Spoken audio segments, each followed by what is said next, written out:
Nah, ini kira-kira hal yang perlu dikuasai, alurnya. Bagaimana alur langkah-langkah pada saat kita akan seperti ini. Yang pertama apa? Data beban dan jam operasi. Data beban dan jam operasi. Dari data itu, kita kemudian menghitung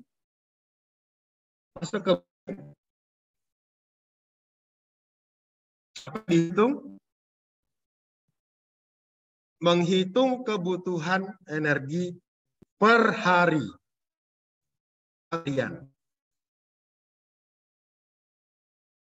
Jadi kalau mau PLTS, yang pertama adalah semua beban listriknya dulu.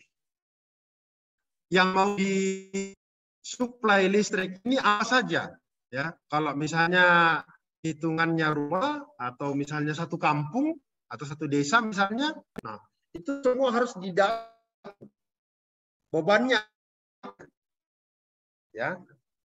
Lampu, kalau lampu wattnya berapa, harus ketahuan dayanya berapa. Terus lampu itu nanti dinyalakan jam berapa, itu harus lengkap. Begitu. Makanya data itu kita dapatkan pada saat kita survei. Jadi kita ke lapangan dulu. Misalnya kunjungi kampung apa ini, Yopenggar di Teluk Wondama sana, ya. Kita data dulu, tanya masyarakat, total rumah berapa, total apalagi yang pokoknya yang akan di listrik nanti. Didata semua. Lampu berapa? Yang nanti mau dijatahkan ke masing-masing rumah. Lampu berapa watt? Kemudian menyala pada jam kapan saja. Itu semua didata. Selain lampu misalnya apa lagi? Misalnya ada radio, ya. Kalau biasanya kan kalau kampung kan ya paling tidak ada hiburan begitu kan. Ada radio misalnya. Radio itu berapa watt? Nanti itu biasanya masyarakat nanti nyalakan pada jam-jam kapan. Semua didata. Semuanya didata. Dari data jam pemakaian itu nanti diperoleh apa? W dengan H. Ya, kebutuhan energinya. Energi itu adalah daya dikali waktu. Energi itu adalah daya kali waktu. Waktu itu kita dapat pada saat tadi survei itu. Mau nyalakan jam berapa sampai jam berapa. Misalnya dari jam 6 sore sampai jam 10 malam. Nah, itu berarti berapa jam? 6 sampai jam 10 berarti 4 jam. Nah, misalnya 4 jam pemakaian lampu ruang apa misalnya, lampu ruang tamu misalnya, ya.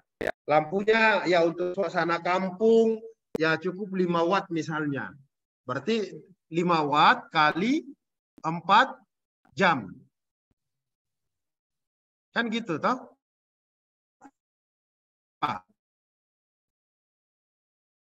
5 kali 4 berarti 20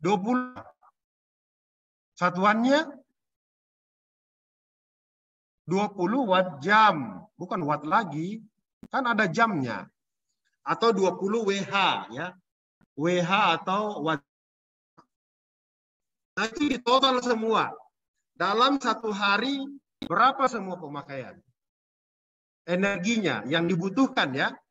Nah, dari data itu kemudian digunakan untuk menghitung selanjutnya ini. Berarti kalau begitu kita butuh berapa banyak panel surya? Peak panel yang harus dipasang supaya energi yang per hari tadi dibutuhkan ini bisa disuplai. Itu. Sekaligus juga digunakan data tadi ya, referensinya dari B, itu menghitung baterai, kapasitas baterai, ya, seperti itu. Nah,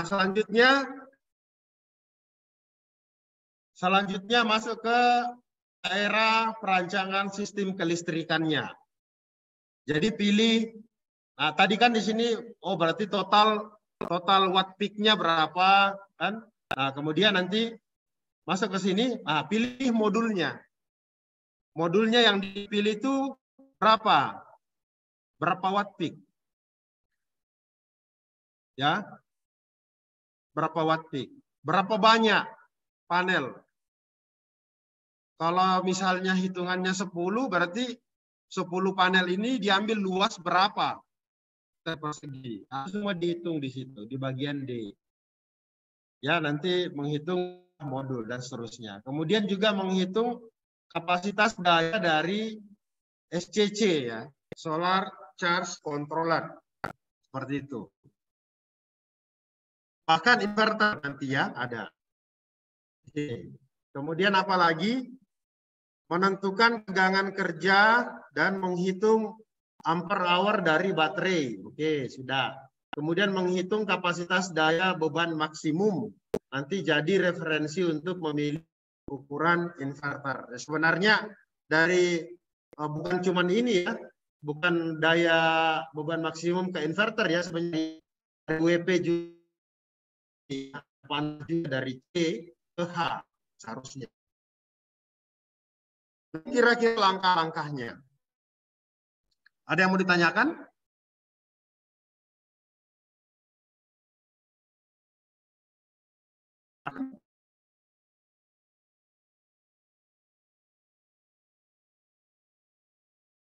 Pak Dul, mic-nya masih ini, Pak.